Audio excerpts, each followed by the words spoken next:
어느덧 오후 마지막 시간이 됐습니다. 뒤에 경품 추천도 있으니까 끝까지 남아주시고, 아는 분들도 앞자리에 지켜주고 계시네요. 자, 오늘 아침부터 이제 시큐리티 드리븐 네트워킹, 엣지 컴퓨팅에 대한 수요, 그 다음에 각종 아키텍처 요구사항에 대해서 이제 설명을 드렸고요. 그 중에 이제 몇 가지 클라우드 상에 있는 워크로드를 실제 랜섬웨어를 감염시킬 수 있느냐, 여러 가지 의견이 주고받고 있습니다. 클라우드 서비스 CSP에서 제공하는 시큐리티면 된다. 또 어떤 분은 말도 안 된다. 근데 오늘 이 자리에서 보여드리고 싶은 내용은, 저희 SE 분들이 보여드리고 싶은 내용은, 클라우드에 있는 워크로드도 적절한 보안 조치를 하지 않으시면 랜섬웨어에 충분히 감염되고 우리가 알고 있는 비트코인 이런 사고가 실제 일어날 수 있다는 걸 실제 이제 보여드릴 영상입니다. 그리고 좀 양해를 부탁드리고 싶은 거는, 아무래도 클라우드 데모는 실시간 라이브 데모하기가 굉장히 좀 어렵습니다. 왜냐하면 레이턴시, 예상 못한 변수들이 생겨서 저희가 비디오 레코딩한 것을 이제 보여드리면서 설명드리는 데모 형식으로 진행을 하도록 하겠습니다. 그리고 이제 해마다 저희가 이 사이버 데모 시연을 하는데요. 이 데모 시연을 하다 보면 각종 코맨드, 명령어, 각종 이제 이런 것들이 자연스럽게 나옵니다. 무슨 명령을 치고 이제 어떻게 반응하고 이런 것들이 나오다 보니까 이걸 좀 잘못 활용하시는 사례도 생길 수 있습니다. 그래서 디스클레이머, 좀 주의를 부탁드리는 내용으로, 여기서 이제 보신 명령어를 직접 AWS나 애주어 가서 하시면 직접 동작할 수도 있습니다. 그래서 굉장히 좀 주의를 해주시기를 부탁드리는 겁니다. 딴 건 아니고요. 자, 그래서 데모는 세 가지를 좀 준비를 해봤습니다. 첫 번째는 멀티클라우드. 여기서는 이제 AWS, 아마존 AWS 대상으로 하지만 IaaS와 이제 SaaS 두 가지 멀티클라우드를 사용했을 경우에 이제 어떤 워크로드 보호를 할 수 있는지, 그 다음에 API 각종 보호를 어떻게 할 수 있는지에 대한 이제 첫 번째 약간 제품 소개 형식이라 봐주시면 될 것 같습니다. 포티 CWP, 그 다음에 포티 캐습이라는 제품에 대한 데모를 보여드릴 거고요. 두 번째로는 클라우드 CI/CD 도구가 요즘에 데브옵스 커뮤니티에서 굉장히 좀 핫하시죠. 이제 굉장히 핫한 주제이긴 한데, CI/CD 도구 본 데모에서는 이제 저희 SE 분들께서 젠킨스라는 오픈소스 툴킷을 썼을 때 취약점을 제대로 보완 안 하시면 어떻게 랜섬웨어에 감염되는지 두 번째 부분에서 이제 보여드릴 예정이고요. 세 번째로는 이제 앞서 말씀드렸던 이제 네 가지 키워드, 차세대 이제 보안 컨설팅 방법론 네 가지 중에 이제 디셉션에 대한, 사이버 디셉션에 해당하는 포티 디셉터 제품하고 실제 어떻게 데코이를 디플로이해서 나올 수 있는지, 어떤 형식으로 이제 출력이 되는지를 보여드릴 수 있는 데모로 준비를 했습니다.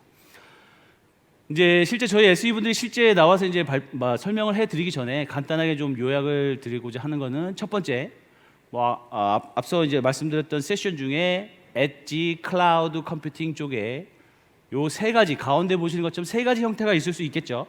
대형 그룹사, 대형 엔터프라이즈 같은 경우에는 자체 데이터 센터에 프라이빗 클라우드를 구축하셔서 맨 위에 보이시는 것, 가운데 맨 위에 보이시는 것처럼 프라이빗 클라우드 구축하실 수도 있는 거고, 가운데 중간에 보시는 것처럼 퍼블릭 IaaS, 구글, 애주어, AWS와 같은 이제 IaaS 클라우드 워크로드를 보호하기 위한 포티 CWP에 대한 데모. 그 다음에 세 번째로는 이제 SaaS 부분, 저희가 많이 쓰는 어플리케이션 지금 보실 수도 있죠. 세일즈포스, 오피스 365, G슈트, 구글 슈트와 같은 어플리케이션 썼을 때 실제 어떤 보안 이슈가 있어서 이런 솔루션을 써야 되는지에 대한 데모를 보여드리는 과정으로 저희 안경진 부장께서 데모를 보여드리도록 하겠습니다. 박수 좀 쳐주시죠.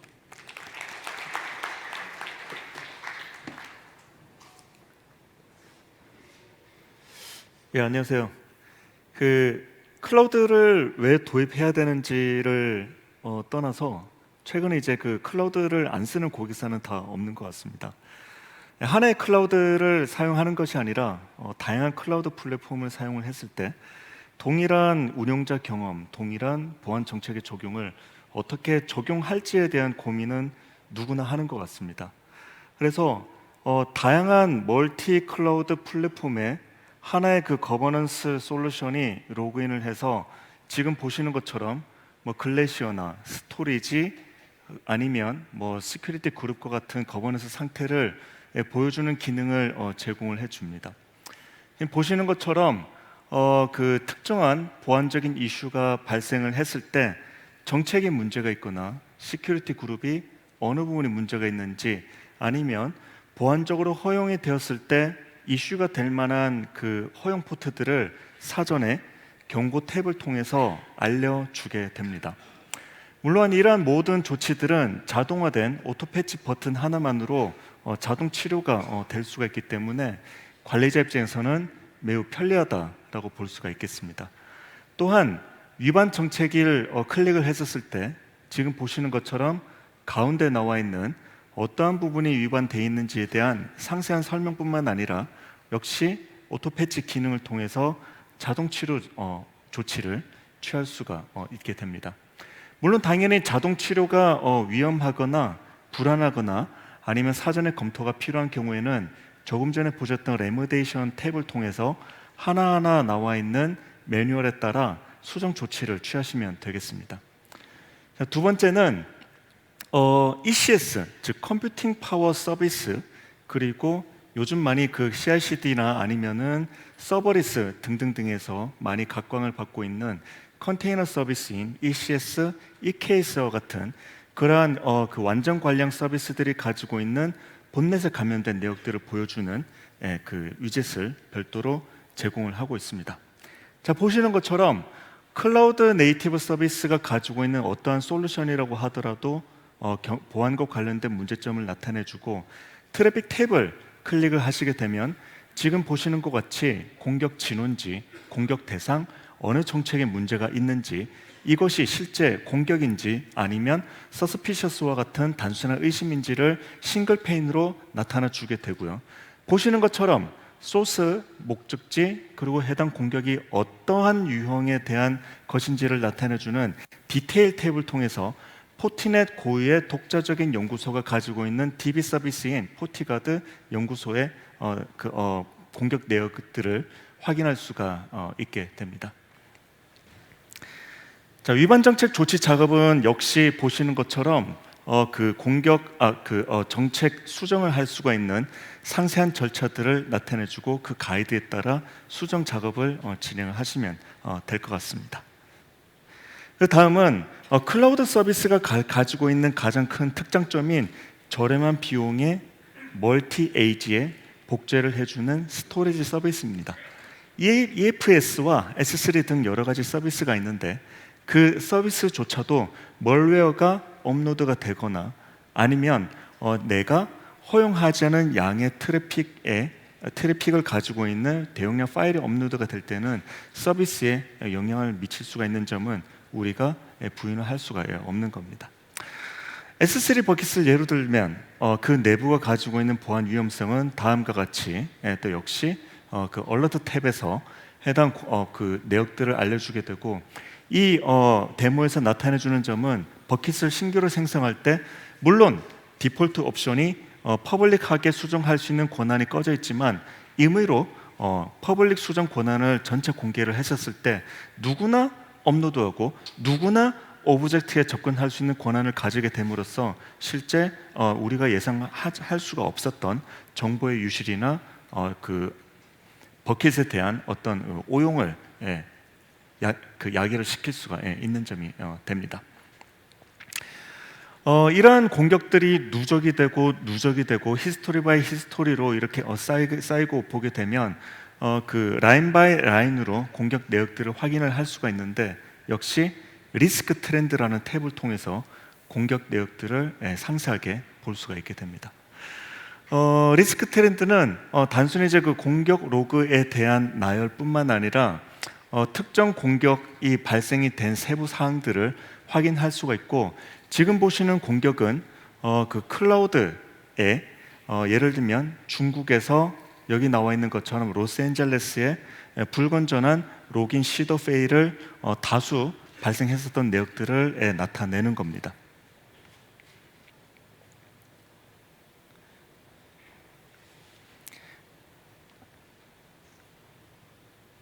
네, 지금 가운데 보시면 팔러시 네임 이제 서스피셔스 무브먼트라고 또 나와 있고요. 불건전한 비헤이버가 감지가 됐다라고 나타냅니다. 자, 그 특정 이벤트 바이 이벤트별로 그 상세 로그를 클릭을 하게 되면 그 로그에 대한 단순한 나열이 아니라 공격 출발지, 공격 목적지 기반으로 맵을 통해서 정보를 보여주게 됩니다. 자, CWP뿐만 아니라 뭐 그 다른 솔루션들도 클라우드의 가시성을 높여주는 여러 가지 솔루션들이 있습니다. 하지만 저희는 각각의 클라우드 플랫폼별로 최적화된 가시성을 제공해주는 사전 정의된 프리셋 값들을 가지고 있기 때문에 그 클라우드에 락인되는 위험을 방지하고자 하는 이런 부분들도 CWP라는 솔루션을 통해서 그 완화를 시킬 수가 있습니다. 또한 소프트웨어 애저 서비스로 제공되는 그 SaaS 서비스 같은, 예를 들면 세일스포스나 오피스 365 같은 경우는 캐스비라는 솔루션으로 또 저희가 그 보안 활동을 해볼 수가 있습니다. 예를 들면 오피스 365를 통해서 송수신되는 그 PPT 파일, 아니면 다른 형태의 파일들이 가지고 있는 또 그 컨텐츠 내용들을 사전에 정의된 스트링을 통해서 감사를 할 수가 있고, 사전에 정의된 규약을 통해서 제어라든지, 아니면 그 파일들이 예를 들면 바이러스에 감염이 되어 있다든지 하는 내용들을 그 캐스베가 가지고 있는 엔진을 통해서 탐지를 하고 추적을 해낼 수가 있습니다. 그리고 지금 보시는 것처럼 그러한 모든 내용들은 그 C레벨 리포트를 통해서 하나의 도큐먼트로 공격이 얼마나 발생이 되고 어디가 문제가 있는지를 상세하게 볼 수가 있게 됩니다.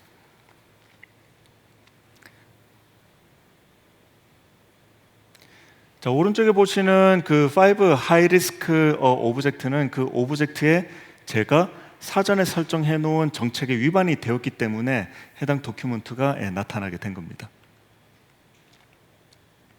쉽게 생각을 해보면 그 캐스비가 동작하는 원리는 어드민 권한을 가지고 캐스비가 로그인을 한 이후에 직접 그 서비스 내부에 아카이브된 해당 파일들을 검사를 하고 디스커버리를 하고 그 결과를 안내를 해주는 기능이라고 보시면 될 것 같습니다. 자, 지금 보시는 DLP 기능은 오른쪽에 보시는 것처럼 마이크로소프트 워드라든지 다양한 텍스트 파일들을 지원을 하고 있고, 파일 타입뿐만 아니라 그 파일 타입 내부에 작성이 된 특정 스트링을 감지를 해낼 수 있는 기능을 가지고 있습니다. 캐스비가 제공하는 그 SaaS 어플리케이션에 로그인이 되고 그 인증을 받게 되면 조금 전에 보셨던 것처럼 예를 들면 오피스 365 대시보드가 생기게 되고, 또 지금 보시는 것처럼 그 대시보드가 그 디스커버리를 했었던 위반이 된 파일들을 탑5 리스트로 다 나타내 줍니다. 그 리스트는 파일 명칭이라든지 이벤트 개수 등 상세한 내용들을 볼 수 있게 됩니다. 디스커버리를 하기 위해서는 단순히 이제 그 연결이 됐다고 해서 끝나는 것이 아니라, 디스커버리 버튼을 클릭하게 되면 SaaS 앱이 가지고 있는 그 모든 파일들을 수집을 하고 검사를 하는 과정들을 거치게 됩니다. 자, 아래쪽에 보시게 되면 파일들이 내부에서 이제 업로드가 됐거나, 아니면 SaaS 앱에 이제 업로드된 파일들을 다운로드 받게 됨으로써 그 멀웨어가 심어져 있는 그 코드들을 실행을 했었을 때 내부에 어떤 그 보안 침해 사고가 발생을 되는데, 그 AV 스캔 기능도 인앱을 함으로써 사전에 다운로드 됐을 때 그 보안 사고를 미연에 방지를 할 수 있게 됩니다. 자, 컴플라이언스입니다.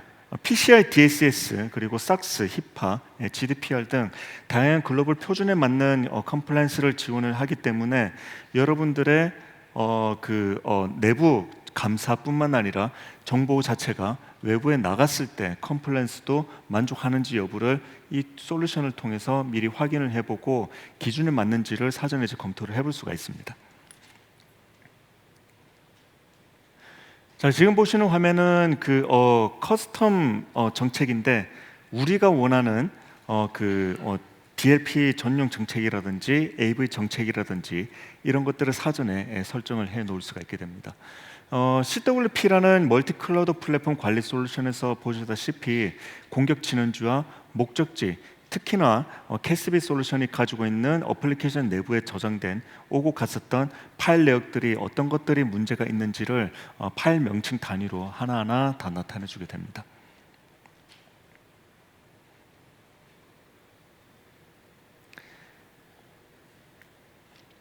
네, 시간대별로 그 나열을 해볼 수도 있고요. 그리고 공격 위험도별로 나열을 하고 위험도가 있는 정책별로 또 나열을 하고요. 위험도가 확인이 되었던 특정 파일을 클릭을 하시게 되면 언제 파일이 생성이 됐는지, 언제 이름이 바뀌었는지, 언제 파일의 정보가 위반이 됐는지를 타임라인별로 나타내 줍니다. 이러한 모든 그 경고성 메시지들은 사전에 설정해 놓은 메일이나 문자나 여러 가지 다양한 수단으로 알림을 받고 있기 때문에 유출 사고나 침해 사고가 발생했을 때 우리가 가지고 있는 온프레스 내부의 자산이 아니더라도 쉽게 즉각 발견을 하고 그 수정 조치를 취해 볼 수가 있겠습니다.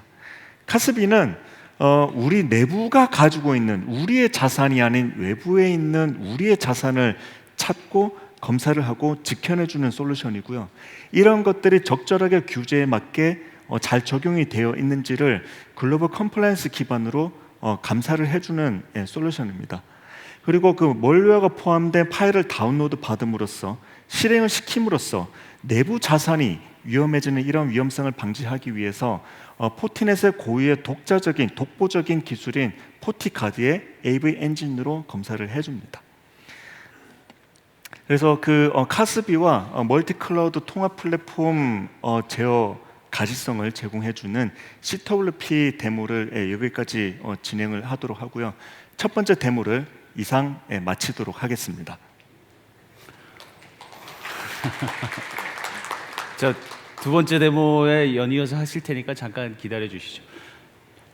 좀 이따 경품하고 뭐 상품을 주는 코너가 있을 때 질문을 좀 드릴 겁니다. 그때 포티 CWP, 포티 캐스비를 좀 기억하고 계시다가 관련 질문을 드리면 좀 짝 손을 들어주시면 좀 경품을 드리는 걸로 좀 팁을 좀 드리겠습니다.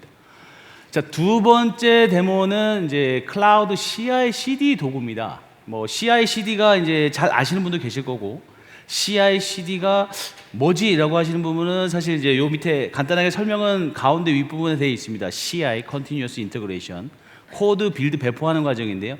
이거는 데브옵스 커뮤니티, 이건 뭐 포티넷에 그린 그림은 아니고 데브옵스 커뮤니티에서 많이 쓰시는 현재의 플로우입니다. 많이 클라우드 어플리케이션이나 여러 가지 앱을 개발하시거나 배포하거나 잦은 변경, 업데이트를 하실 때 많이 쓰시는 구조인데 가운데 보시면 이제 젠킨스라고 있습니다. 젠킨스도 이제 오픈 소스 형태로 이제 많이 쓰고 계시는 이제 꽤 유명한 이제 툴킷인데 뭐 AWS, Azure, 그다음에 구글, 오라클 각종 클라우드 CSP 프로바이더에서 쓰고 계십니다. 많이 데브옵스 입장에서도 외국은 뭐 두말할 것 없이 많이 쓰고 계시고요. 이 젠킨스도 결국 이제 클라우드에서 구동되고 있는데 이 젠킨스에 대한 적절한 취약점 관리를 제대로 안 하셨을 경우에는 어떻게 랜섬웨어나 이런 부분에 공격을 당할 수 있는지를 보여드리고자 하는 게 이제 본 데모의 목적이고요. 여기서 보시면 아시겠지만 클라우드에서 구동되고 있지만 저 젠킨스 하나 공격해서 저쪽 서비스 하나를 죽여버릴 수도 있는 거죠. 그러니까 디도스 성격의 공격도 유발시킬 수 있는 충분한 이제 위험성이 있기 때문에 그 부분을 맞춰 안경진 부장께서 데모를 하도록 하겠습니다. 예, 그 앞서의 클라우드 관련된 데모에 이어서 역시 클라우드에서 가장 많이 각광을 받고 있는 개발 툴에 대한 이전이라든지 아니면 CI/CD에서 이제 그 역시 가장 과거에도 인기가 있었던 젠킨스 솔루션에 대한 취약점을 가지고 공격을 시도를 좀 해보도록 하겠습니다. 사실 이제 클라우드로 가게 되면 뭐 AWS를 좀 바꿔서 얘기를 해보면 뭐 그 Git 역할을 해주는 코드 커밋 그리고 빌드 그리고 뭐 디플로이 또 이러한 파이프라인들을 유연하게 자동화해서 이제 제공을 해주는 코드 파이프라인 등등 여러 가지 솔루션들이 있습니다. 예를 들어서 이제 그 과거에 사용했었던 이러한 그 동일한 사용자 경험을 위해서 젠킨스라는 개발 툴을 이용을 했었을 때 젠킨스도 사실 이제 그 코드를 담고 있는 하나의 이제 어플리케이션일 뿐이지 취약점은 존재를 합니다. 그래서 취약점이 있었을 때 그 외부에 있는 해커가 스캐너를 통해서 이제 공격 대상을 확인을 하고요. 공격 대상이 확인이 되면 젠킨스는 취약점이 있으므로 스캐너를 통해서 취약점을 노출을 하게 됩니다. 노출을 하게 되면 공격자는 대상과 취약점을 확인하고 거기에 맞는 공격 툴을 만들어서 공격을 하게 되고요. 젠킨스로부터 그 공격자로 외부로 열려진 세션을 허용을 하게 됩니다. 이 경우가 보통 내부에서 외부로는 통신이 이제 허용되어 있는 경우가 대부분이기 때문에 열려진 세션을 통해서 다시 공격자는 내부의 멀웨어를 전파를 하게 됩니다. 멀웨어를 전파를 하게 되면 우리가 일반적으로 생각을 하는 거는 내부의 사용자가 해당 멀웨어를 클릭을 하지 않으면 괜찮을 거다라고 생각을 하는데, 업로드된 멀웨어는 누구나 얼마든지 실행을 할 수가 있습니다. 지금 오늘의 데모는 공격자가 업로드된 데모를 리모트로 실행을 하고요. 중요한 그 코드 파일이 저장되어 있는 젠킨스 서버를 랜섬웨어로 감염을 시키고 실제 경각심을 일으켜주기 위해서 서버를 재부팅하는 방법으로 진행을 합니다. 따라서 해당 공격에 대한 랩을 저희가 시도를 하도록 하고 공격 데모를 설명해드리고 안내를 해주는 한현상 차장을 모시도록 하겠습니다. 네, 한현상 차장입니다. 네, 공격에 대한 데모는 조금 전에 안경진 부장께서 설명하신 것과 같이 클라우드를 대상으로 공격을 수행하게 되고요. 그 클라우드를 대상으로 실제 어떤 취약한 젠킨스라고 하는 서버를 공격을 할 거고, 그 서버를 어떻게 랜섬웨어를 감염시키고 그 랜섬웨어를 통해서 실제 파급 효과가 어떻게 보여질 수 있는지에 대한 부분을 수행하도록 하겠습니다.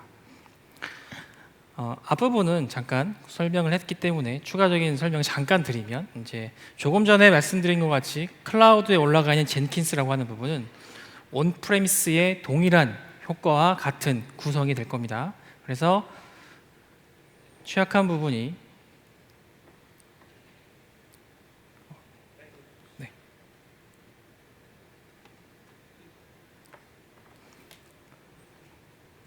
죄송합니다. 네. 진행하게 되면 이제 온프레미스와 같은 환경을 이제 클라우드에 구성을 했었고, 그 클라우드에 구성된 그 실제 젠킨스 서버와 그리고 공격자 간의 이제 별도의 망호를 통해서 공격을 하고 실제 공격에 대한 파급 효과를 이제 구성한 그런 시나리오가 되겠습니다.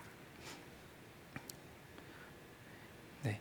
조금 전에 이제 그 안경진 부장께서 말씀하신 그런 그 다이어그램으로 이제 실제 1번부터 7번까지 공격을 수행하게 되고요. 그리고 각각의 항목별로는 실제 저희가 이제 칼리 리눅스를 통해서 젠킨스 서버를 해킹을 하고 랜섬웨어를 전파하고 실제 원격에서 실행이 시킴으로써 자동적으로 이제 감염되고, 그리고 감염된 이후에 재부팅까지 수행하게 되겠죠. 지금처럼 공격자는 실제 공격에 대한 대상을 이제 접근하는 이력을 한번 보시게 될 건데, 특정 80 포트가 살아있는지 그리고 서비스가 살아있는지를 한번 보게 되겠습니다. 특정 어플리케이션이 올라가 있는지를 한번 보는 부분이죠. 그리고 특정 8080이라는 젠킨스가 사용하고 있는 8080 서버가 취약한지를 보기 위해서 많이들 사용하고 계신 디폴트 패스워드를 한번 입력해 보겠습니다. 정말 많이들 사용하고 계시죠. 거기에 클라우드이기 때문에 정말 더 취약할 부분이 될 겁니다. 어드민의 어드민으로 이제 보시는 것처럼 이제 간단하게 로그인이 됐고요. 그 로그인된 이후에는 젠킨스 플랫폼을 정말 관리자처럼 누구나 쉽게 운용하고 핸들링 할 수 있다라는 점. 그러면 이 이후에 과연 여기까지는 온프레미스 환경인지 아니면 클라우드 환경인지는 모릅니다. 공자차 쪽에선. 그래서 실제 앞단에 방화벽이 있느냐 혹은 어떤 솔루션이 있느냐, 버전은 무엇인가 라고 하는 부분에 정찰을 하게 되는데요. 포트 스캔을 통해서 실제 쓰고 있는, 그리고 그 쓰고 있는 서비스의 버전을 다음과 같이 한번 확인해 보도록 하겠습니다. 공격자 쪽에서는 모든 포트를 다 스캔하지 않습니다. 특정 포트를 기반해서 그 포트만을 공격에 사용할 포트만을 이제 공격에 이용하게 되고요. 지금처럼 이제 특정 포트를 이제 검색을 하게 되면 8080과 139 그리고 445 포트 등 취약한 서버에 역할을 할 수 있는 포트가 열린 거를, 그리고 하단에 AWS라고 명확하게 나와 있는 이 현재 클라우드임을 확인할 수가 있겠죠.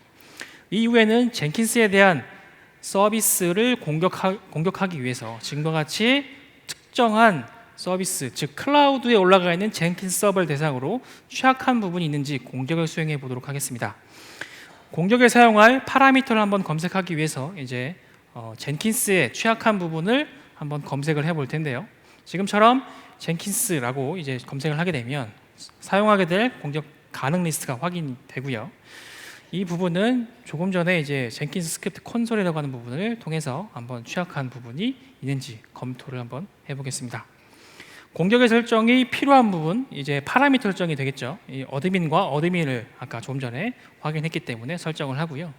페이로드라고 하는 부분을 이제 리버스 커넥션을 하기 위해서 최종적으로 선택을 합니다. 그리고 설정된 화면은 다음과 같고요. 그리고 이 설정을 통해서 정말 클라우드에 올라가 있는 이 서버가 취약한지 여부를 한번 검증하기 위해서 체크를 통해서 살아있느냐 아니냐 한 번 더 검증을 하고요.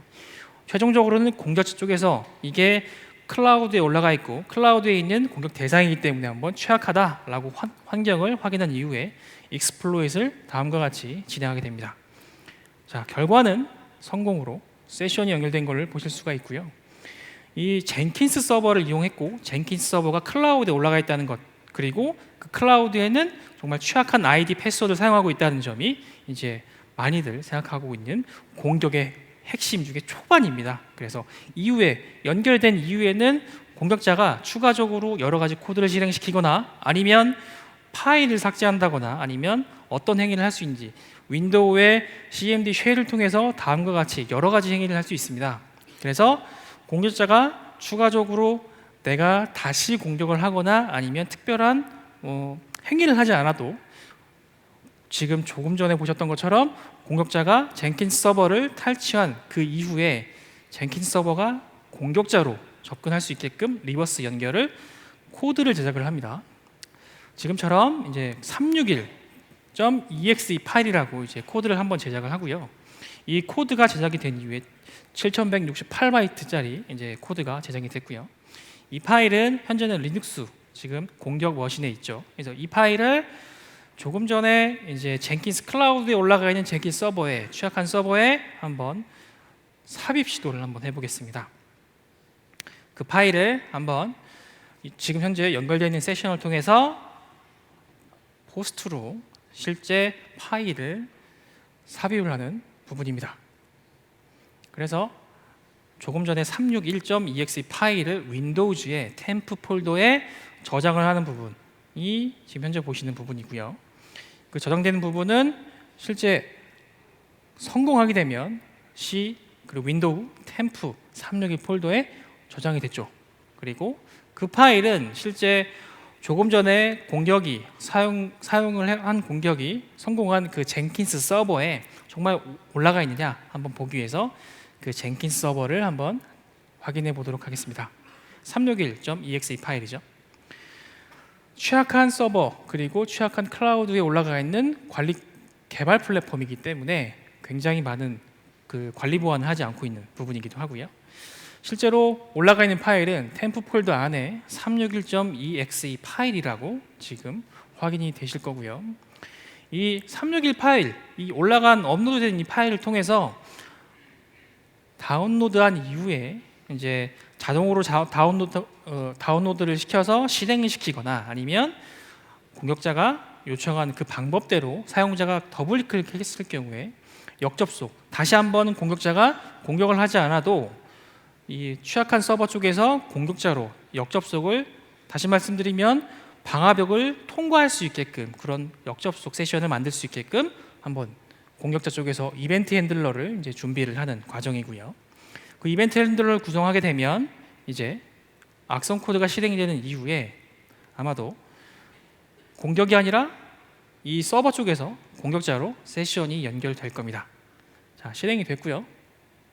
실행이 된 이후에 아마 조금 전 화면에서 보셨던 그 공격자 서버 쪽에서는 스타트 세션이 시작이 될 겁니다. 자, 연결이 된 걸 보실 수가 있고요. 그리고 나서는 실제 공격자는 앞에 취약한 부분을 이용해서 공격을 한 부분이 아니라 내부에 있는 서버를 통해서 내가 들어오게끔 만들어 준 거니 동일하게 서버가 왔는지를 확인하고요. 한번 이 부분을 통해서 악성 코드를 전송을 하는 행위를 한번 해보겠습니다. 이 단계가 중요한 건 아까는 취약한 부분 테스트가 있었고 지금은 없다는 부분이 되겠죠. 바로 전달이 되면서 이 취약한 부분은 취약한 서비스를 통해서 362.exe 파일이 윈도우 템프에 전달이 됐고요. 바로 실행이 되는 그런 구분을 입력을 해봤습니다. 그리고 실제 젠킨스 서버 쪽으로 돌아가서 확인을 해보면 지금과 같이 자연스럽게 랜섬웨어가 감염되고 그리고 뭐 자연스럽게 이제 크립토가 형성되는 걸 확인할 수가 있죠. 이 상황에서 이제 공격자는 이제 다시 서버의 원격 리부팅을 통해서 암호화된 이 파일들이 다시 원복되지 않도록 키값이 없어질 수 있도록 리부팅을 다음과 같이 진행을 하고요. 리부팅이 진행되면 정상적으로 운영되고 있던 이 서버는 지금처럼 바로 재부팅이 됩니다. 이 이후에 공격자 쪽에서 대응을 하고 그 다음에 저희 포티게이트를 통해서 공격자를 차단하기 위해서 앞단에 포티게이트를 둬서 차단 모드로 변경을 해서 한번 대응이 어느 순 어디에서 대응할 수 있는지를 한번 확인해 보겠습니다. AWS에 올라가 있는 저희 포티게이트를 통해서 차단 모드로 운영을 하는 거고요. 이 차단 모드로 운영된 뒷단에는 저희 조금 전에 보셨던 젠킨스 서버 개발 플랫폼이 존재하고 있습니다. 그러면 공격 쪽에서 다시 한번 조금 전에 했었던 취약점을 이용해서 다시 한번 공격을 하게 되면 어떻게 대응될 수 있는지 한번 알아보실 텐데, 차단 모드로 구성이 완료가 됐고요. 동일하게 젠킨스 서버에 해당하는 공격을 진행을 하게 되면 앞서 이제 취약한 부분이 성공했던 파라미터를 설정해서 공격이 성공했던 그 완료 로그가 보여지는 게 아니라 분명 지금 현재는 앞단에 있는 게이트가 탐지를 하고 차단을 하는 현재 세션을 자르고 있는 행위가 이루어지고 있을 거고요. 그럼의 결과는 실제 보시는 것처럼 컴플리시티 완료가 됐지만 페일의 결과가 지금처럼 보이실 겁니다. 아까와는 이제 확연히 다른 부분이 되겠죠. 그리고 실제 차단한 저희 포티 게이트를 한번 보시게 될 건데, 게이트에서는 어떤 차단 로그가 생성이 되는지를 보시게 되면 상단에 보시는 것처럼 젠킨스 스크립트, 저희가 코드를 실행하는 부분을 차단했기 때문에 그 세션, 외부에 있는 공격자가 내부에 있는 클라우드에 있는 젠킨스 서버를 공격할 때 공격이 차단됐던 것을 보실 수가 있는 부분이고요. 보셨던 이 모든 행위는 지금 클라우드 보안의 원칙 총 3가지를 잠깐 설명을 드리고 마무리를 할 텐데요. 첫 번째, 온프레미스와 같은 보안 수준을 유지해야 되는 게 첫 번째입니다. 개발 플랫폼과 운영 플랫폼을 나누듯이 온프레미스와 동등한 보안 수준을 이 클라우드에도 가져가야 되는 뿐만 아니라 이 클라우드에도 실제 방화벽과 같은 엔지 파이어의 펑션을 올려서 대응을 해야 된다는 그런 키포인트가 하나 있을 거고요. 그리고 지속적 공격에 대한 위협을 좀 더 가시성 있고 상세하게 분석하기 위해서, 로그 분석을 하기 위해서 저희와 같은 포티넷의 플랫폼을 이용해야 된다는 부분, 이 부분이 저의 이번 세션의 종료입니다. 감사합니다.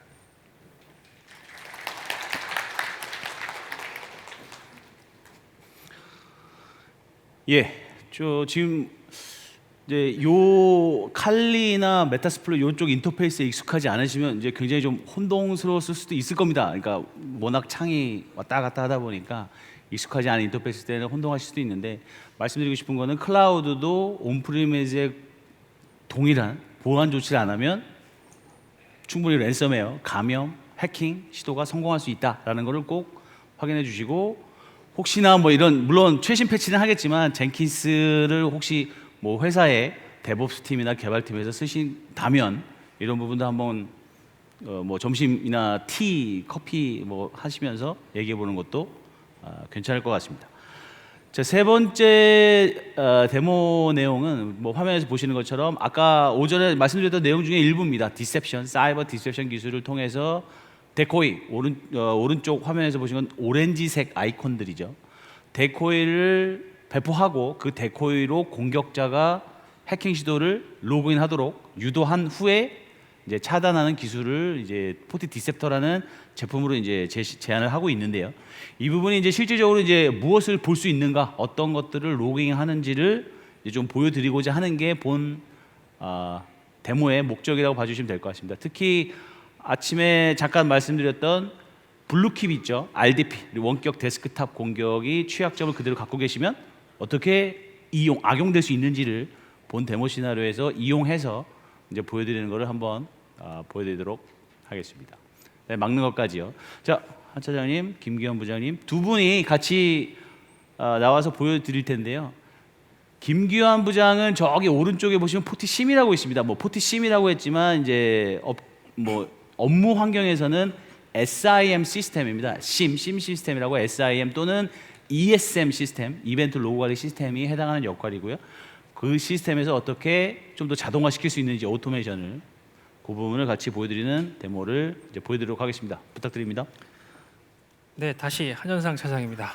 네, 디셉터에 대한 시연을 다시 한번 보여드릴 텐데요. 이제 중요한 부분, 디셉터에 대한 시연 그리고 리얼월드에 대한 부분, 월드에 대한 분석 이 두 가지로 제가 말씀드릴 거고, 그리고 이 두 가지에 대한 보완 확장된 개념으로 포티심을 추가적으로 시연을 할 예정입니다. 그래서 디셉터에 대한 오늘 많이 생소하실 텐데 디셉터에 대한 내용을 잠깐 설명을 드리면 그 빨간색 박스에 있는 윈도우와 리눅스 그리고 상단에 있는 그 디셉션 네트워크 이 안에 붙어 있는 윈도우와 리눅스를 통해서 외부에 있는 공격자가 게이트를 통해서 실제 내부 네트워크를 들어왔다라는 걸 가정하고요. 그리고 가정한 상태에서 실제 디코이라고 하는 윈도우와 리눅스를 통해서 공격자가 진행하는 행위를 모두 수집하고 분석할 수 있는 그러한 플랫폼이 되겠습니다. 그리고 이 부분이 실제 시연이 아니라 리얼 월드 저희가 이제 공개망을 통해서 열어놨을 때 어떠한 로그를 정말 효율적으로 분석할 수 있고 얼마나 이게 효율적인지에 대한 그 분석을 이제 두 번째로 보여드릴 부분이고요. 간단하게 이제 앞단에 있는 부분과 같이 공격을 진행을 하고 그 공격에 대해서 설명을 한번 진행해 보도록 하겠습니다. 저희 포티 디셉터는 이제 보시는 것처럼 이제 심볼을 이렇게 가지고 있고요. 그래서 말 그대로 이제 기만이라고 하는 기술을 통해서 해커가 갖고 있는 기술을 저희가 가지고 오고 분석하게 되는 그런 특징을 갖고 있는 저희 보안 솔루션 중에 하나입니다. 화면은 이 밑에 있는 저 그 하얀색 박스처럼 어플라이언스와 VM 그리고 클라우드까지 저희가 지원하고 있다라는 점이 저희 디셉터의 가장 큰 특징이고요. 죄송합니다. 네. 뒷단에 이제 저희가 이제 보안 그 침투 테스트를 하기 위해서 공격 데모 시연을 하는 부분은 이제 조금 전에 그 1차와 같이 공격 대상을 확인하게 되면 앞단에 있는 그 공격 서버 앞단에 여러 가지 방화벽이라든가 아니면 IPS가 있는지를 한번 보실 거고요. 그래서 지금처럼 핑을 통해서 한번 열려 있는지 접근이 될 수 있다라고 하는 부분 한번 보실 수가 있겠죠. 그리고 동일하게 한번 오픈 포트 그리고 이 부분은 실제 리얼월드 공격처럼 하기 때문에 공개된 서비스 버전을 다 확인을 하시게 됩니다. 그 다음에는 이제 원격 데스크탑을 통해서 이제 취약한 서비스를 사용하고 있냐, 루트에 루트 혹은 어드민을 쓰고 있냐라는 행위를 한번 시도해 보는 건데요. 가장 먼저 많이들 하는 행위 중에 하나입니다. 공격자 쪽에서. 그래서 공격자처럼 한번 수행을 해봤고요. 그리고 루트가 안 되는 거 이후에 취약점을 조금 전과 같이 한번 메타스플로이트를 통해서 취약한 부분을 한번 공격을 해보겠습니다. 첫 번째, 윈도우 RDP 공격입니다. 코드에 대한 취약한 부분을 실행을 시켜서 조금 전에 유저의 유저 어드민을 쳤던 그 RDP 서비스를 접근해 보려고 하는 부분이고요. 한번 파라미터 설정을 통해서 한번 취약하냐 안 취약하냐를 한번 볼 텐데요. 공격에 대한 단계별로 한번 말씀드리는 부분입니다. 수행을 했더니 실제 코드는 실행되나 이 코드가 취약하다라고 하는 부분은 알 수가 없다. 그 부분을 피드백했죠. 그리고 공격자는 다음으로 그러면 SMB 이터널 블루 취약점이 가능한지를 다시 한번 보겠다라고 하는 개념으로 이터널 블루에 해당하는 익스플로잇을 다시 한번 보고요. 이 부분이 공격이 가능한지 아닌지 다시 한번 파라미터 설정을 한 뒤에 공격을 다시 수행을 하게 됩니다. 자, 지금처럼 공격이 가능하다라고 피드백을 받았고요. 그리고 익스플로잇을 실행을 하게 되면 공격자 쪽에서 디코이 쪽으로 여러 가지 코드 취약한 부분을 실행을 하거나 포트를 찾아보거나 코드를 실행할 행위를 계속 추적하게 되죠. 페일이 떨어졌는데 그 부분은 취약하지만 실행은 되지 않는 부분이 있었다라고 하는 부분일 거고요. 그럼 마지막으로 공격자는 RDP 서비스가 살아 있으니까 한번 패스워드 리스트로 한번 무작위 대입을 한번 해볼까? 라는 생각으로 한번 진행을 해본 겁니다. 유저의 여러 가지 패스워드 리스트를 통해서 접근한 이력으로 지금과 같이 보실 수가 있고요. 어느 순간 공격자는 이렇게 유저의 유저로 공격이 가능한 서버임을 확인을 하게 된 겁니다. 그럼 당연히 알데스크탑을 통해서 다시 한번 공격자가 내부에 있는 디코이, 공격이 가능한 서버로 로그인을 다음과 같이 수행을 해보겠죠. 유저와 유저로 말이죠. 아까와 같이 않고요. 그러면 정상 접근이 완료가 됐습니다. 그러면 공격자는 대부분 어떤 행위를 하냐면 정말 리얼 PC인가? 아니면 이게 VM인가? 이게 정말 나를 끌어들이려고 하는 건가? 라고 보게 되는 작업. 그래서 연결이 인터넷이 연결되어 있느냐, VM 인터페이스를 갖고 있느냐 라고 하는 작업입니다. 외부 연결이 되네요. 그러면 이후에 특정한 파일을 내려받을 행위를 다음과 같이 한번 해봐서 이 PC를 한번 랜섬웨어 감염을 시키겠다라는 행위를 지금과 같이 수행을 하겠죠. 361 파일을 다운로드를 하고 이 파일이 정말 권한이 있어서 PC에 다운로드 되는지 보는 부분입니다. 정상적으로 다운로드는 완료가 됐고 그 파일은 공격자를 통해서 받아진 361 파일이 바탕화면에 지금과 같이 보실 수가 있습니다. 그러면 다음으로는 한번 실행을 한번 해보겠습니다. 자, 실행이 되게 되면 지금과 같이 특정한 파일에 라이트되고 생성이 되면서 모든 PC에 있는 파일을 A 드라이브부터 D 드라이브, C 드라이브까지 찾아가면서 악성 코드가 암호화를 하겠죠. 그리고 지금 보시는 화면이 뜨면서 랜섬 노트라고 해서 밑으로 비트코인을 보내주세요라는 많이 알고 계신 이제 공격의 대응. 그리고 이후에 저희 포티 디셉터가 이러한 공격들 그리고 이러한 공격의 디코이를 통해서 얻어지는 부분을 한번 어떻게 분석되느냐를 한번 같이 한번 확인을 해보겠습니다. 디셉터 상단에 보시면 조금 전에 이벤트 86개라고 하는 저 이벤트가 생성이 됐는데 공격 이벤트로 조금 전 공격을 한 이벤트가 위와 같이 보실 거고요. 그리고 그 공격은 어택맵이라고 해서 보시는 것처럼 특정한 공격자가 특정한 디코이를 언제 어떤 IP가 어떤 액션을 했는지를 보시는 내용이고요. 고유한 인시던트 아이디를 통해서 실제 분석할 수 있는 세부 내역을 저희가 다시 지금과 같이 제공하고 있습니다. 그러면 아까 공격은 3단계로 그리고 총 4단계 랜섬웨어까지 4단계로 진행을 했었죠.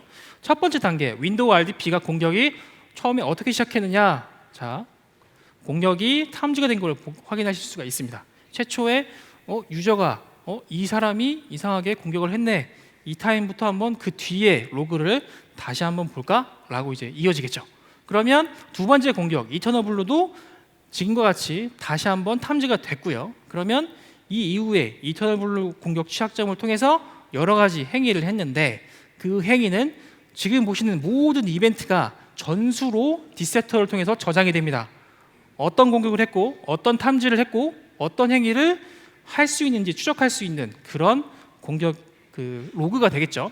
445번 포트에 대한 취약점의 접근 시도 그리고 코드 실행에 대한 부분 마지막 코드 실행에 대한 부분도 지금과 같이 어떻게 수행을 했고 그 해당하는 값은 뭐였는지를 상세하게 보실 수가 있습니다.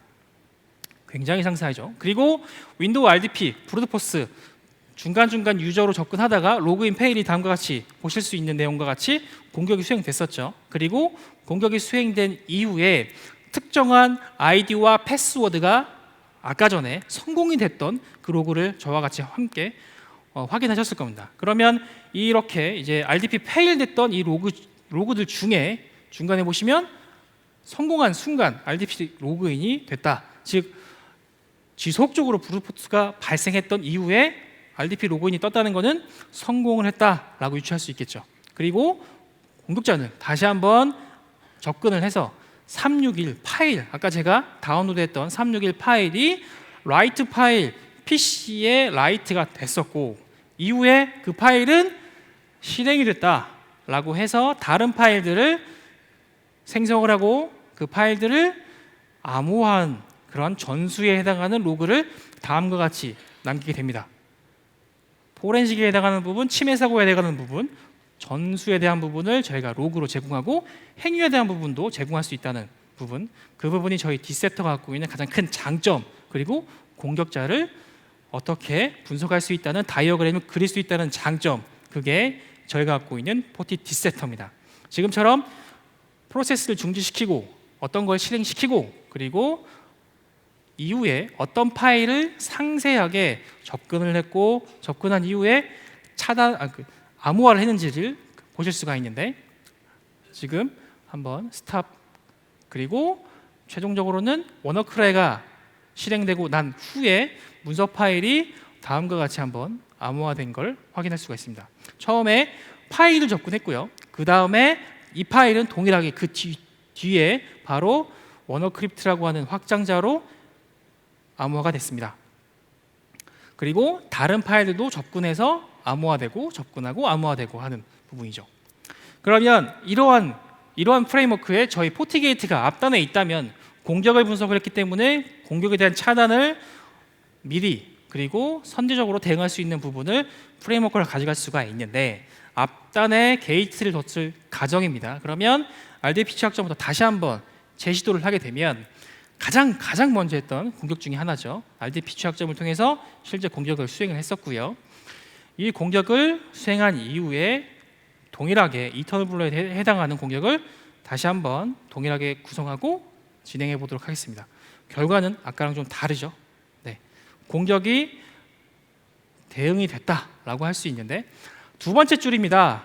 공격자 IP가 다음과 같이 쿼런틴 차단이라고 하는 저희 포티 게이트에 연동되어 있는 액션을 했었고 공격자는 인시던트를 발생한 이후에 게이트에 전달을 해서 지금처럼 차단이 됐다라고 하는 프레임워크를 가져가는 겁니다. 지금처럼 10점, 10점, 200.8이 차단이 됐다라고 하는 것을 보실 수가 있죠. 이게 1번까지의 내용이고요. 실사례 한번 분석 보겠습니다. 디셉터를 운영했을 때 저희의 그 운영망이죠. 보시면 128, 24 해당하는 IP로 지금 저희가 설정한 서버에 이렇게 들어왔습니다. 특정한 파일을 다운로드 받고요. LS 그리고 패스워드 확인 그리고 펄 파일을 다운로드 받았는데 주목해 주시기 바랍니다. 저 파일이 어떤 건지 이 다음에 바로 설명을 드릴게요. SH에서 저 파일을 받았고요. 저 파일을 실행했다가 지우고 그리고 중요한 부분 공격자가 실제로 공격을 하게 되면 침해 사고 분석을 하시는 분들은 아시겠지만 히스토리를 날려버립니다. 추적을 하지 못하게. 그리고 추가적으로 제3의 악성 코드를 받는 행위를 했고 전수로 저희 디셉터는 그걸 로깅을 하고 추적을 했죠. 침해 사고를 하게 되면 굉장히 어려운 부분에 있어서 먼저 저희가 로그로 찾아놓은 부분입니다. 그러면 이 파일은 정말 조금 전에 그 파일 제가 주목해달라는 그 파일은 무슨 파일인지 한번 보게 되는데요. 저희 패브릭으로 연동되어 있는 클라이언트로 저희 포티 샌드박스 한번 넘겨보겠습니다. 클라이언트에서 자동적으로 업데이트가 되고요. 업데이트가 된 그 파일은 한번 샌드박스에서 확인해 보시면 저희가 레이팅과 멀웨어라고 하는 이름으로 탐지를 했고요. 그 파일은 왼쪽 상단에 파일명, 탐지명이 뜨겠죠. 그리고 저 파일은 저희만 분석하는 게 아니고요. 그리고 평판 정보를 통해서 보실 수가 있는데 먼저 저희는 2010년도 보시는 것처럼 2010년도에 분석이 된 이 파일입니다. 그리고 이 파일은 평판 정보를 연동해서 보시게 되면 저희뿐만 아니라 다른 벤더들도 다 탐지를 하고 있죠. 보안 백신 벤더들 여러 가지. 그런데 중요한 부분은 이 부분입니다. 저희가 조금 전에 탐지했던 그 파일, 디셉터를 통해서 확인했던 그 파일은 바이러스 토탈에 2019년도 10월 13일 날 업데이트된 겁니다. 조금 전에 저희는 2010년도에 업데이트돼서 탐지를 해서 미리 대응하고 있는 프레임워크를 갖고 있는 부분이 되겠죠. 이런 식으로 포티 디셉터를 이용을 하게 되면 좀 더 많은 범위 그리고 좀 더 빠른 보안의 핵심을 추적하고 대응할 수 있는 그런 디셉션 기술을 통해서 디셉터를 구성하고 운용할 수 있고 이를 통해서 얻어지는 이 로그와 방대한 그 인시던트를 통해서 보안 확장하는 개념으로 포티 CM을 통해서 한번 어떻게 지원할 수 있는지를 다시 한번 알아보도록 하겠습니다.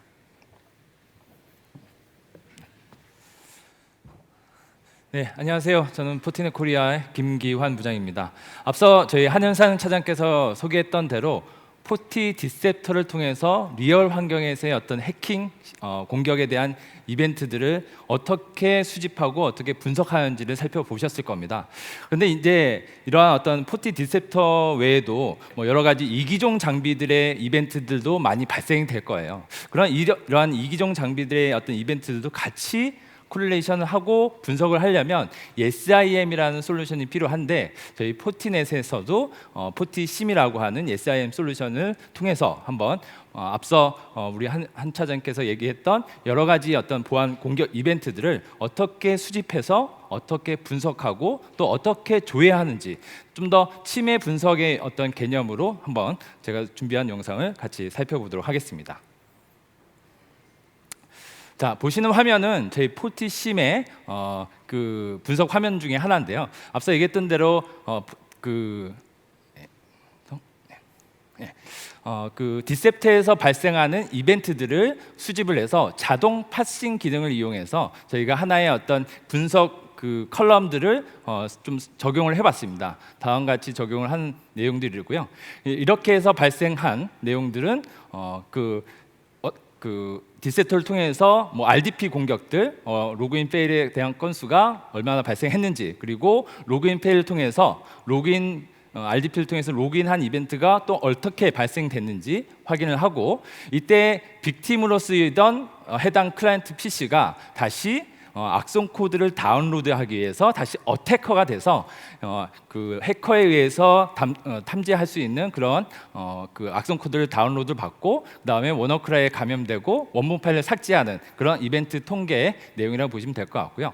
두 번째로는 이런 것을 타임라인별로 한번 좀 분석하는 뷰를 한번 제가 좀 살펴봤습니다. 이러기 위해서 디스플레이 필더 또한 저희 포티심에 내장되어 있는 CMDB라는 기능을 이용해서 좀 더 빠르고 편하게 적용한 케이스라고 보시면 되겠습니다. 그래서 보시게 되면 가장 처음부터 시작이 되면 RDP 로그인 페일에 대한 이벤트가 순서대로 쭉 발생이 될 거고요. 지금 보시게 되면 약 한 50건 정도가 발생이 됐던 걸로 알고 있는데요. 발생이 됐고 이제 RDP 로그인이 이벤트가 하나 떴고 그 다음에 해당 클라이언트 PC가 해커에 의해서 준비되어 있는 웹서버를 통해서 접속을 시도한 사례들이 쭉 이벤트가 확인이 되는 형태가 되겠습니다. 그래서 약 접속한 내용이 나오고 이 해당 웹서버를 통해서 아까 얘기했던 361.exe 파일이 다운로드돼서 런치가 되고 런치가 된 이후에 우리가 보셨던 대로 해당 문서 파일이 워너크립트라는 확장자를 가지고 랜섬웨어에 감염된 그런 어떤 부분들을 확인할 수가 있으실 거고요. 이렇게 쭉 감염된 이후에 마지막으로 원본 파일들은 다 모두 삭제되는 형태를 또 다시 한번 확인할 수 있게 되겠습니다.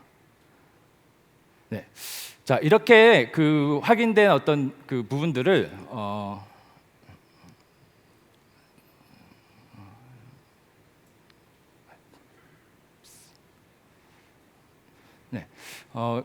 저희 361.exe 파일이라는 부분들을 저희 샌드박스를 통해서 포렌식을 위해서 한번 해시 파일 정보들을 좀 확인할 수가 있는데요. 저희 포티 샌드박스를 통해서 다음과 같은 해시 파일을 수집을 했고, 이렇게 수집된 정보는 디셉터를 통해서 받은 정보고, 실제로 이 파일들이 내가 운영하고 있는 보안 네트워크, 그 자사 네트워크에 혹시라도 감염된 사례들이 있는지를 확인하기 위해서 제가 인시던트 시나리오 룰을 하나 만들었습니다. 그래서 보시는 바와 같이 하나의 어떤 인시던트 룰을 적용을 했고요.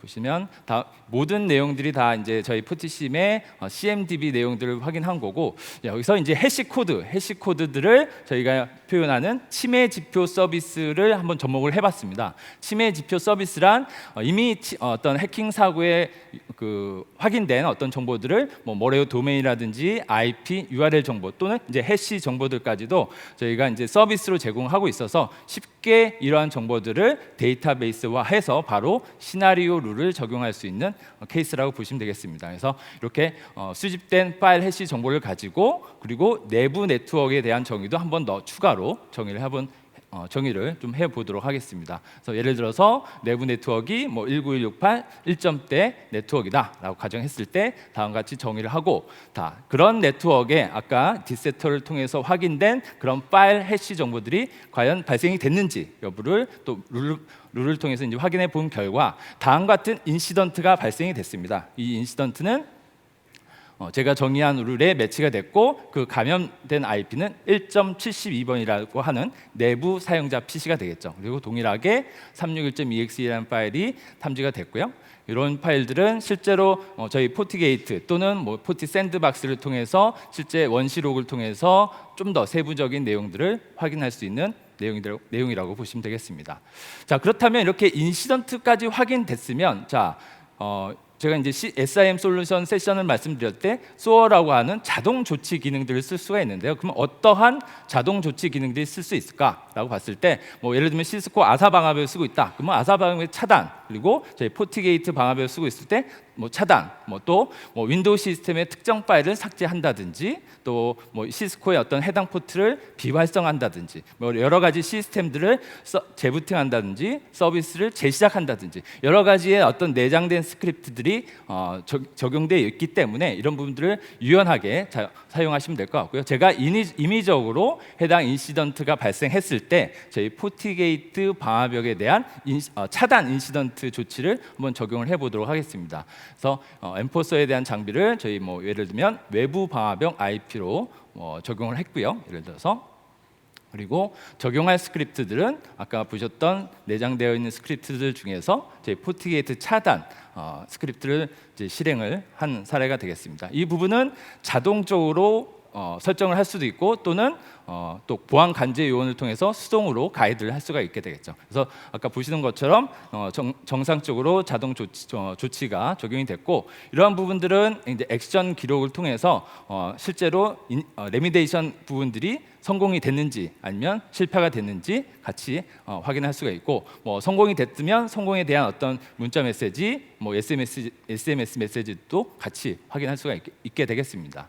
마지막으로 이렇게 또 저희 포티심에서 제공하는 대시보드를 통해서 실질적으로 조금 더 직관적으로 어떤 랜섬웨어가 감염됐는지 그리고 랜섬웨어에 감염된 IP가 저희 포티게이트에 어떻게 격리가 됐는지 그리고 그 감염된 어떤 그 악성 코드에 대한 유포지는 어떤 부분들인지 그리고 그 외에 보안 이벤트들을 저희 포티심을 통한 어떤 대시보드로 조금 더 직관적으로 가시성을 높일 수 있게끔 좀 표현을 해봤습니다. 그래서 일단 제가 보여드리는 데모 세션 부분은 이제 여기까지인데요. 아까 말씀드린 대로 단일 포인트 솔루션에서 수집된 이벤트들을 즉각적으로 처리는 할 수 있습니다. 그러나 이기종 장비들에서 모아지는 이벤트들을 무수히 많은 이벤트들을 저희가 핸들링해야 되고 그리고 이벤트가 뜰 때마다 조치를 해야 되는 부분들이 있는데 그런 부분들을 조금 더 자동화, 소어라는 기능들을 이용해서 조금 더 자동화를 적용을 해서 어떤 오토메이션 기능들을 조금 더 우리가 잘 사용해 보면 어떨까라는 의미로 저희가 한번 이 데모 세션 영상으로 좀 소개를 좀 해드리는 부분이 되겠습니다. 여기까지 제 세션은 좀 마무리를 드리고요. 제가 이제 배준호 성님께서 서머리를 좀 해주도록 하겠습니다.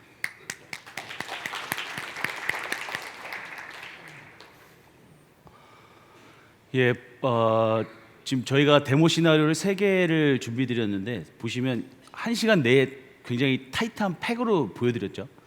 근데 좀 말씀드리고 싶은 거는 굉장히 포티넷 제품들이 지금 많이 화면에 나왔어요. 방화벽 포티게이트, 샌드박스, 포티 샌드박스, 포티심, 포티 디셉터, 뭐 각종 제품들이 보시면 연동이 되어 있습니다. 보시면 사람이 일일이 다 개발하지 않았습니다. 이거는 한 며칠 정도의 준비 기간을 거치면 쉽게 연동이 되도록 패브릭이 굉장히 좀 자동화가 많이 돼 있어요. 그래서 그 부분이 또 하나 이제 장점일 것 같고요. 그래서 본 데모 세션은 좀 요약을 드리자면 처음에 보셨던 IaaS, SaaS, 클라우드에서의 보안 솔루션, 포티 CWP하고 포티 캐스비에 대한 데모를 보여드렸고요. 두 번째는 이제 클라우드 CI/CD를 딱 예로 보여드리긴 했으나 말씀드리고 싶은 부분은 클라우드에 있는 워크로드 각 인스턴스 EC2, S3 버킷 각종 인스턴스 오브젝트에 대한 보안 조치가 적절히 취해지지 않으면 충분히 랜섬웨어 보안 공격에 충분히 노출돼 있다라는 걸 눈으로 보여드렸고요. 세 번째는 이제 사이버 디셉션 테크놀로지 트렌드에 맞춰서 포티 디셉터가 어떻게 모든 공격자의 행위를 녹화하는지 거의 레코딩 수준이죠. 레코딩 수준이라고 봐주시면 될 것 같고 그거를 사실 운영자 입장에서 저렇게 레코딩이 하루에 수백만 건 올라오면 사실 힘들어요. 뭘 봐야 될지 힘들기 때문에 심과 같은 솔루션을 통해서 자기가 원하는 대시보드를 딱 요약할 수 있거든요. 근데 그 대시보드 만드는 게 기존의 개발업체한테 이것 좀 개발해 주세요가 아니고 몇 가지 그 검색어를 보여드렸잖아요. 검색어 몇 개를 치면 쉽게 이런 대시보드를 만들 수 있는 포티심 통해서 이제 저희 제품들이 얼마나 이제 잘 연동이 되어 있는지도 같이 좀 보여드리는 세션을 이제 진행을 했습니다. 그래서 세 분 굉장히 좀 수고해 주셔서 감사하고요. 자, 이제 거의 세션 마지막이기 때문에 그 저희 사장님의 이제 말씀 전에 제가 오늘 이제 아침부터 했었던 행사의 좀 요약을 조금 드리면서 돌아가실 때 요거는 좀 기억을 하고 좀 계셔 주기를 바라서 좀 요약 세션을 좀 잠깐 준비를 했고요. 자, 저희 세션 아까도 말씀드렸지만 타이틀이 시큐리티 드리븐 네트워킹을 위한 솔루션 이런 식으로 이제 타이틀이 이제 꾸며져 있습니다. 포장이 이렇게 되어 있는데 앞서 말씀드린 것처럼 2018년 디지털 트랜스포메이션, 시큐리티 트랜스포메이션에서 점점 시큐리티 드리븐 네트워킹으로 가운데 보시는 것처럼 이제 네트워킹과 시큐리티가 접목되는 와중에 다양한 보안에 대한 수요, 아키텍처 요구사항이 계속 나오고 있고요. 그 부분에 대해서 앞서 이제 패트리스, 필리포에서 세션에서 이제 얘기 드린 내용이 이제 그런 내용들이라는 걸 좀 기억을 해주십시오. 그래서 시큐리티 드리븐 이제 한글로 하면 보안 주도 네트워킹 이제 기술이 필요한 시대다라는 걸 좀 기억을 해주시기를 부탁을 드리고 두 번째는 또 하나 이제 클라우드 컴퓨팅, 엣지 컴퓨팅이 계속 공존하고 있습니다. 계속 어차피 누가 하나로 쏠린다고 하지는 않는다 그러더라고요. 결국 왼쪽에 보시는 것처럼 클라우드 컴퓨팅과 엣지 컴퓨팅이 공존해서 가다 보면 클라우드 자체의 보안 이슈, 그다음에 각 엣지들 보시는 것처럼 이제 OT, SD 브랜치, 지사, 5G, 멀티 클라우드에서 일어나는 각종 엣지 쪽에서의 아키텍처 수요와 보안 수요에 대한 이제 아키텍처 변화 필요성이 굉장히 이제 부각이 되고 있기 때문에 오늘 오후에 각 트랙을 나눠서 진행한 이유가 이제 요것 때문에 이제 진행을 했다라고 좀 기억을 해주시고요. 그래서 이제 간단하게 정리를 해보면 오전에 저희 이제 지사님께서 포티나 코리아 성장 그다음에 네트워크 보안 시장 부분에 시장 점유율 1위를 기록한 이제 성과를 좀 말씀드렸고 이제 패트리스와 필리포를 통해서 포티게이트 새로운 제품에 대한 100F하고 60F입니다. 고성능 SD 원용 엣지 시장에 대응 가능한 솔루션으로 이제 소개를 드렸고 말씀드린 것처럼 각 어택 서페이스마다 동작하는 보안 기술들이 다릅니다. 오른쪽 하단에 보시는 것처럼 바이러스, 멀웨어, 익스플로이트, IPS 각종 다양한 대형 기술들이 이제 필요한 시점이고 포트넷이 거의 맞춰서 관련된 솔루션을 갖고 있다라는 걸 좀 말씀드렸고요. 그래서 그 오후에 넘어오면서부터는 1시부터 각 트랙별로 나눠서 이제 이런 얘기를 했습니다. 키워드, 사이버 킬체인, 마이티어 어택, 사이버 디셉션, 그다음에 위협 헌팅에 관련된 각 포트넷 솔루션들이 어떻게 동작하는지에 대한 설명, 그다음에 EY 한영 컨설턴트 분들께서 나오셔서 OT 보안의 이슈와 공고사항, 그다음에 국내 OT는 어떻게 컨설팅이 이루어지고 있다라는 사례 공유를 좀 해드렸고요. 오른쪽 하단에 보시는 것처럼 엣지가 굉장히 아까는 다이어그램으로 했지만 아키텍처 플랫폼 레퍼런스 아키텍처를 각 세션마다 진행을 했습니다. 그래서 각 세션별, 각 트랙별에서 말하고 싶은 엣지에서의 필요한 아키텍처, 레퍼런스 아키텍처를 보여드리면서 공고사항을 이제 베스트 프랙티스를 제안드린 세션을 오늘 쭉 진행을 해 왔습니다. 그래서 아침부터 지금 장시간 굉장히 이제 앉아서 들어주시라고 이제 고생이 많으셨고요. 제가 마지막 이제 제 다음에 이제 사장님께서 이제 말씀을 맺은 말을 해주실 건데 제가 3가지 이제 기프트 상품권을 받았습니다. 그래서 좀 제가 이 비 때문에 잘 안 보이는데 손을 먼저 드신 분을 좀 이제 좀 3분을 질문드리면서 좀 기프트를 드리는 순서를 좀 마련하도록 하겠습니다. 공정성을 위해서 이쪽 먼저 하겠습니다. 이렇게 하면 누가 손을 먼저 드는지 잘 모르거든요. 그래서 이쪽은 손 드실 필요 없고요. 이쪽 분들 먼저 아까 이제 말씀드린 것 중에 이제 클라우드 중에 IaaS를 위한 질문도 드리기 전에 손을 바로 드시. 예, 맞습니다. 예, 상품권 드리겠습니다. 예. CW. 근데 질문 드리기도 전에 바로 손을 드리지. 자, 그러면 이제 이쪽에서 한 분 드렸고, 자, 이쪽 분들 쪽에서 이제 또 하나 상품을 드리면 꽤 비싸더라고요. 꽤 비싼 상품권을 드리더라고요. 그래서 자, 두 번째 질문은 그겁니다. 좀 전에 이제 저희 한현상 차장과 이제 김기환 부장이 이제 데모를 보여드린 것 중에 국내 새로운 보안 기술 사이버 디셉션에 대응되는 포티넷 제품 이름이 뭘까요? 어이구 빠르십니다. 포티 디셉터. 예. 축하드립니다. 예. 그거 굉장히 비싼 건데. 자, 하나 더 남았습니다. 하나는 요 가운데 여기서 좀 저쪽도 안 하시긴 하셨는데 여기서 이제 말씀드리고 싶은 게 자, 요거는 저겁니다. 오늘 저희 현수막에도 써 있는데 뭐 드리븐 네트워킹. 예, 저 여성분 제일 빨랐습니다. 예, 말씀. 드리븐 네트워크. 맞습니다. CQT 드리븐 네트워킹. 예, 상품권 드리겠습니다. 예. 근데 같이 오신 것 같은데요. 여성분이 빠르셨습니다. 솔직히 말씀드리면. 예, 오늘 저희 포티넷이 이제 기술팀에서 준비한 세션들은 이렇게 마무리가 됐고요. 오늘 장시간 수고 많으셨습니다. 또 다시 뵙기를 바라겠습니다. 감사합니다.